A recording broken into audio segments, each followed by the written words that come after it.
Hello, good evening mga vlog ko to. I'm back at andito naman ako para makwento sa inyo. Actually, gabi na ngayon, kanina kasi dapat may bala akong lumabas at bala akong gumawa ng content. Kaso umuulan kaya hindi ako natuloy. So ang ginawa ko na lang, naisip ko magkwento ko sa inyo tungkol sa mga nangyari sa akin nung nagtatrabaho pa ako sa barko. Yung nga po, gusto ko magkwento sa inyo about yung nangyari sa akin sa pagtatrabaho ko sa barko. Kaya lang, gusto ko lang magkwento sa inyo.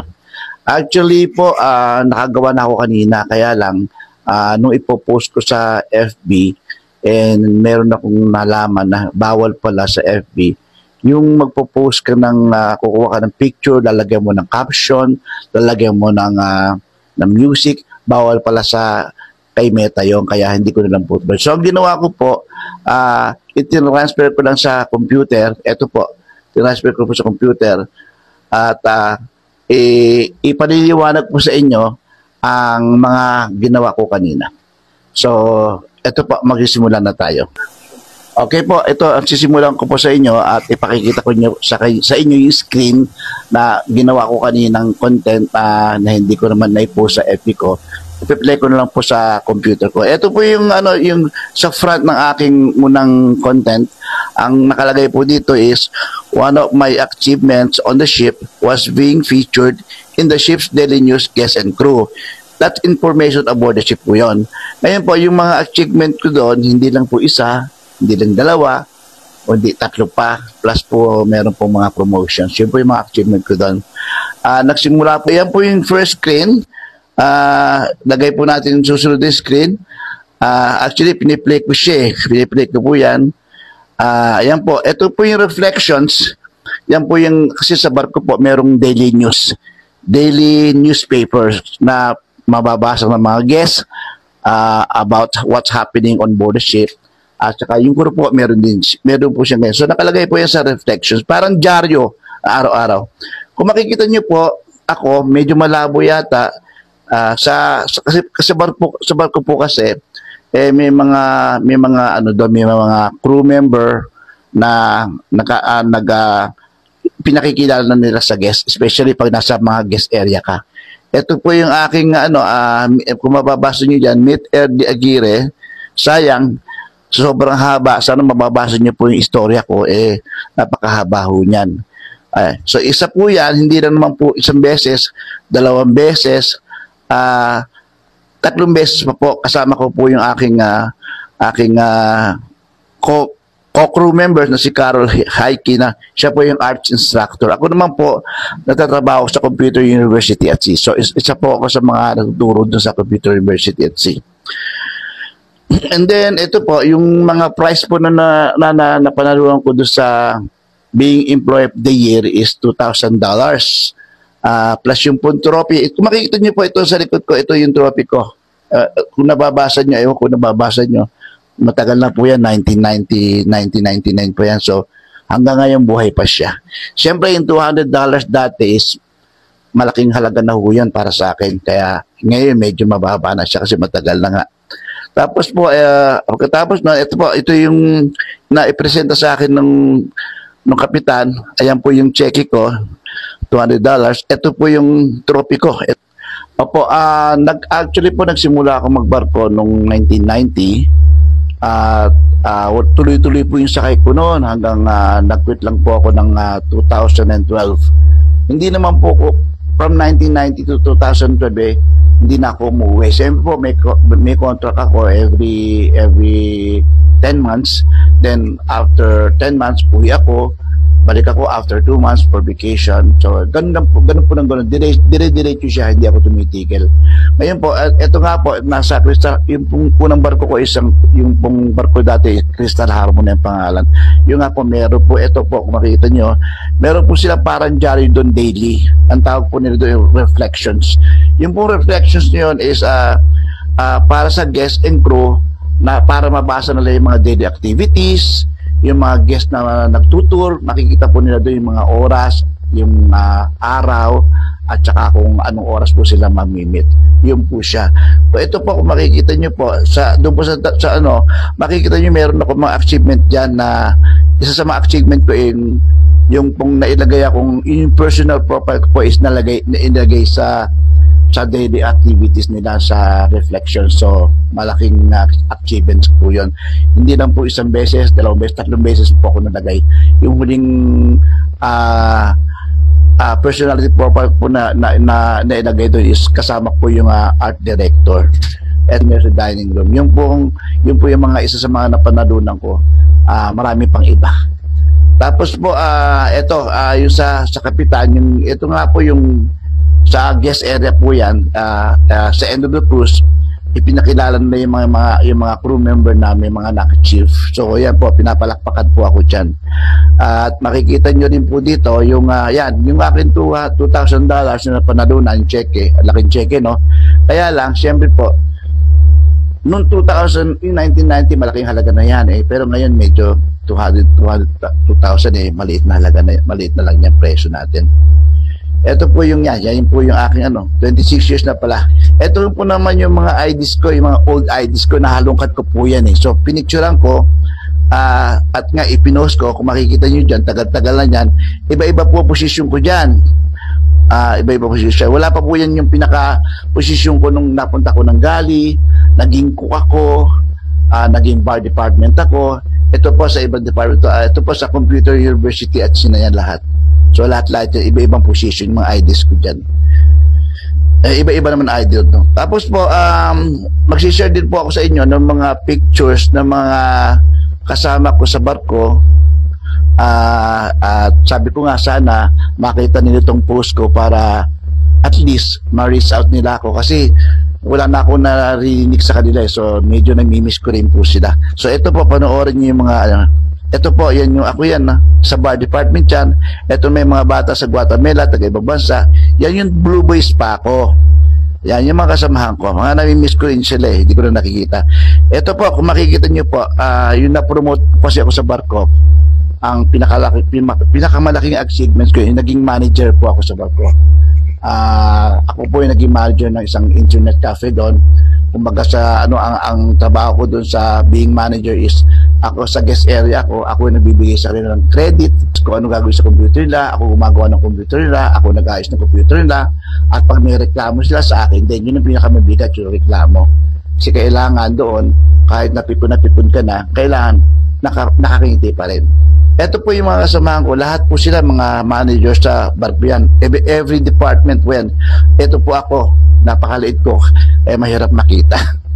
So, yan po ang nakit. Yan naman po yung nagsimula ako sa computer, nagtuturo na po ako niyan. Yan, tuturo po ako niyan. Kung makikita nyo yung background namin, dagat, kasi nasa ATSI kami yan yan po namin yung group classes. So, medyo hindi naman puno. Ayan po yung mga pictures ko. Ito yung, natapunan ako. Yung mga officer sa barko yan. Ayun ako, natatakpan. Ayan po naman, ito po, yung cook pa ako, nasa Sydney, Australia kami. Kung makikita nyo yung background niya po yung barko namin. Ito po lahat, yung mga from cook, from assistant cook. Ito po may ibang Pilipino dito, may ibang Pilipino rin dito. So lumabas po kami ng Sydney, Australia. Pumunta kami doon sa Sydney Opera House at doon po kami napapicture taking. Ngayon, kung hindi mahirap makita ako, kaya nilagyan ko na araw, ayun ako yun. Mahirap makita. Pero sana ko na-post ko po yun sa FB. Makikita nyo po sana at saka sana mababasa niyo yung mga achievements ko doon sa reflections. Napakaganda po. Tapos ito po, yan, yung nasa bar department ako, sabi ko siya, iba-iba yung position ko doon kasi nag-a-apply po ako lagi doon. Ayan, ito po yung picture ko. Some of my pictures, yan yung foreman night, yan po yung uniform ko. Ayan, nandiyan kami, nagpa-picture po ako sa ganyan. Yan po yung dating sa trabaho ko yan. Ayan yung aking table. At ito naman po sa Glacier Bay. Yun, nasa Glacier Bay kami. Ito naman yung sa Brazil. Ayan, sa Brazil din yan, sa Copacabana. Ayan po yung sa Glacier Bay naman. Yung pwede kasi lumabas kami. Nung France po, lumabas din ako. Ito yung picture ko nung sa France. nagpaikot-ikot ako yun, nagpakuha ng picture. I think this is Marseille. Hindi ko na po matandaan kasi sobrang dami na. Ito naman po, sa Civitavecchio, that's Italy. Ito naman po yung sa Jordan River. Ito po yung kung saan lugar tismuhan si Jesus Christ. So yan po, may mga harang na dyan, tapos pupunta po dito yung mga turista, nagpapabinyag po dyan, yung sa tubig. Tapos po, pumunta kami ng Nazareth, at saka yan po sa Jerusalem, doon po sa lugar ni Jesus Christ. So doon po namin nakita kung saan inamatay si Jesus Christ, kung saan siya nahiga, kung saan saan siya ipinako sa krus, kung saan siya nagparami ng isda. Doon po yun sa Jerusalem or Nazareth, hindi ko na matandaan. So yan po lahat ng aking mga na-share sa inyo.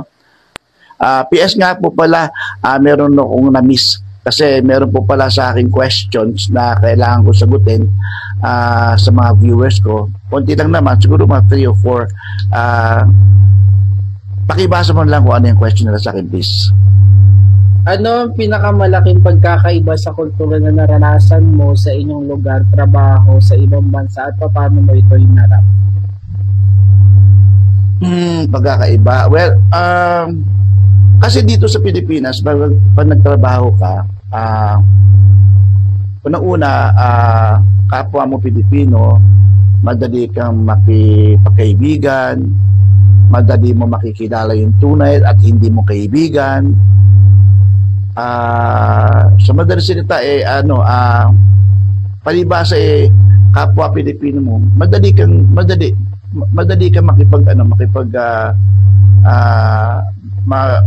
makuha yung mga loob nila. Yun, ang pagkakaiba naman sa ibang bansa, pag nasa ibang bansa kasi unang-una, iba siyempre ang kultura doon. Halos lahat, hindi mo naman kilala. Siyempre, iba-ibang lahi. Katulad ko, nasa barko ko, 34 different countries yung mga crew member doon. Tapos, ang mga guest namin is iba-iba. Especially ako, nasa guest area ko. Nakakausap ko iba-ibang lahi, iba-ibang attitude, iba-ibang pananalita. So, minsan hindi ko maintindihan. Kaya lang, syempre, pinapangulit ko na lang sa kanila, yun ang kaibahan ng pakikisalamuha sa ibang bansa.